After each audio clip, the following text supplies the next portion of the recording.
This morning I was up at Port Townsend High School with Chris Pearson's class. I wanted them to know that we'll be bringing 2 film guests to them, and I was speaking to them about J.J. Kelly. J.J. is going to be with us this year with a film called Battle for the Elephants, because now J.J. is a producer for National Geographic. J.J. gets to travel all over the world capturing points of view and adventures that most of us have only dreamed about. But J.J. came to us originally with a film that he created called Paddle to Seattle, about he and a friend who convinced our friends over at Pygmy Kayak to give them a couple of kayaks and they would build them and paddle them from Alaska down here to Seattle. The film was a huge success and it launched J.J. on his career. He was here with us last year with another film called Go Ganges. But I want the students to understand that behind every film, there are people just like them who started someplace with an idea that they wanted to find their way with film.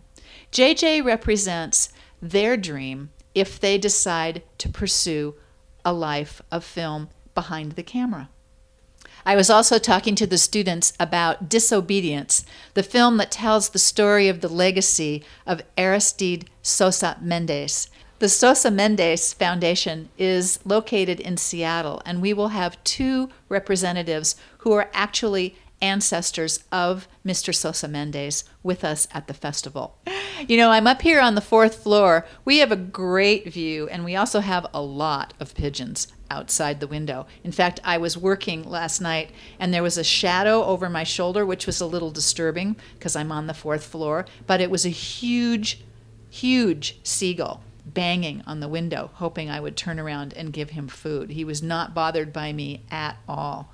If you want to see our fantastic new office on the 4th floor, thank you Sam Kyle and Mount Baker Block, you'll have to come up before the film festival. You can come up here the week of the festival and buy your passes until Wednesday. We will not have the office open during the festival because we'll be on the street.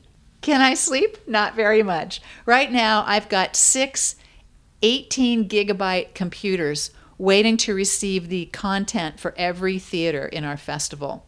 We're completely digitized.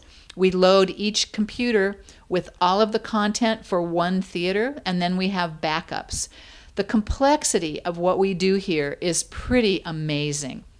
The next 2 weeks will be filled with itineraries, phone calls for food, flowers, lodging, who's coming to the airport, who's picking who up at the airport, where on earth will we put everything if it rains? We've got to order hundreds of straw bales for everybody to sit on the street at Taylor Street, and then what happens to it on Monday.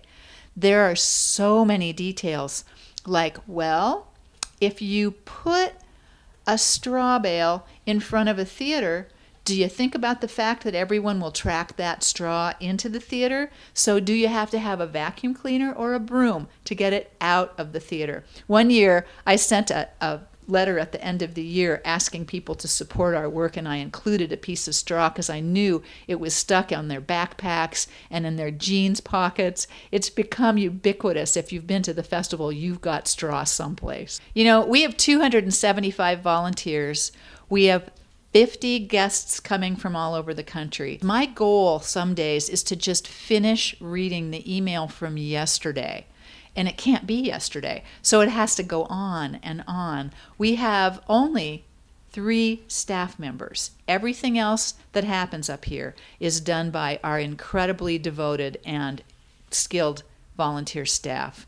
The number of generous hearts range from people who come in and do nothing but data entry to the gorgeous woman who showed up yesterday with a hot peach blackberry pie. We need those things. We need that pie. We need that data entry. With so many computers, cameras, boxes of cups, t-shirts, hats, you name it. We have keychains. I didn't even tell you about the metalwork created for us by Northwest Fabrications. We've got amazing pieces of art. This will be the 4th year that Sarah Mal-Johani has created our Spirit of the Port Townsend Film Festival representative of the Galatea statue at the end of Taylor Street, Lateral Line Bronze Foundry has such an important role in our community. You've seen their work all over, and now we have a representation of the spirit of the work that we do, and we're very grateful for that.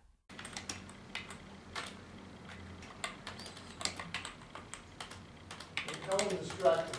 It's her fault. Blame it on her. You're distracting me every time you are. Since she's up here, huh? Yeah, you just can't help it. I don't know how to do that anymore. I forgot it was me. He used to do so much of that education.